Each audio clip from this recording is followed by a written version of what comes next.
allegedly programmed machines na kahit sino ang iboto mo ang lumalabas abalos na minsan hindi nagre-rehistro ng sino mang senador.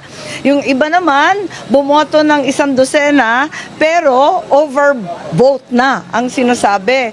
Tapos sa Calbayog, sa Samar, may sinasabi naman na pag bumoto ka ng mayor at vice mayor, automatic lalabas yung mga senador. Kaya medyo nakakatakot kasi ganyan yung storya. At ang balita sa Davao, pagkadami-daming mga machines na hindi umaandar.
Allegedly programmed machines na kahit sino ang iboto mo ang lumalabas abalos na minsan hindi nagre-rehistro ng sino mang senador.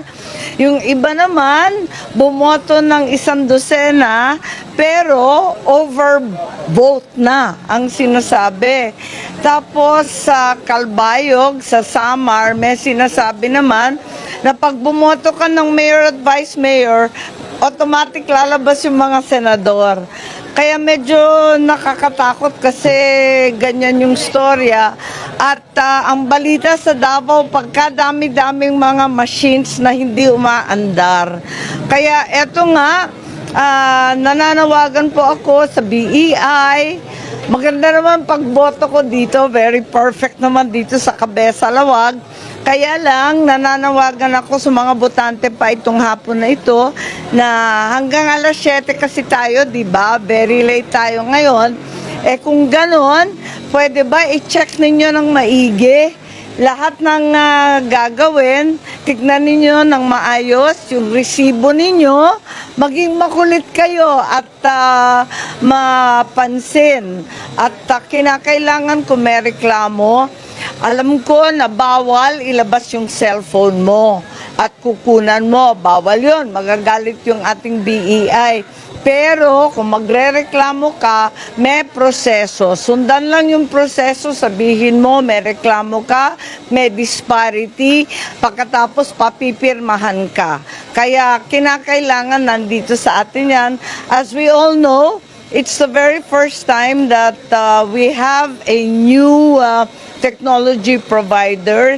Hindi na Smartmatic, yung hinihinalang Smart Magic dati. Ngayon, first time natin gagamitin yung Miru. Kaya hindi natin masyadong kabisado, mas modern daw to. Pero sa kabila nun, mas sensitive rin daw.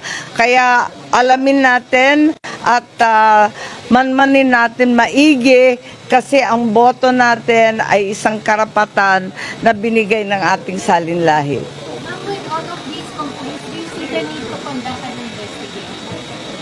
Naku, nakakapagod na yung investigasyon. Hindi na ako nakapagkampanya sa kaka-imbestiga. Tignan natin lahat ng reklamo. Kaya lang, ang daming complaint na walang detalye.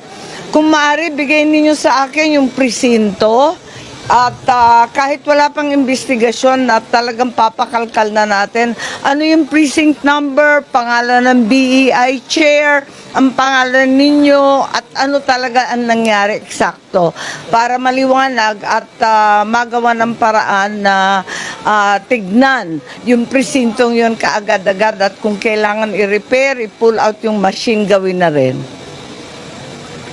Okay, salamat. Thank you. Bakit ang dami-dami nyo? Salamat ha. Thank you guys. Salamat.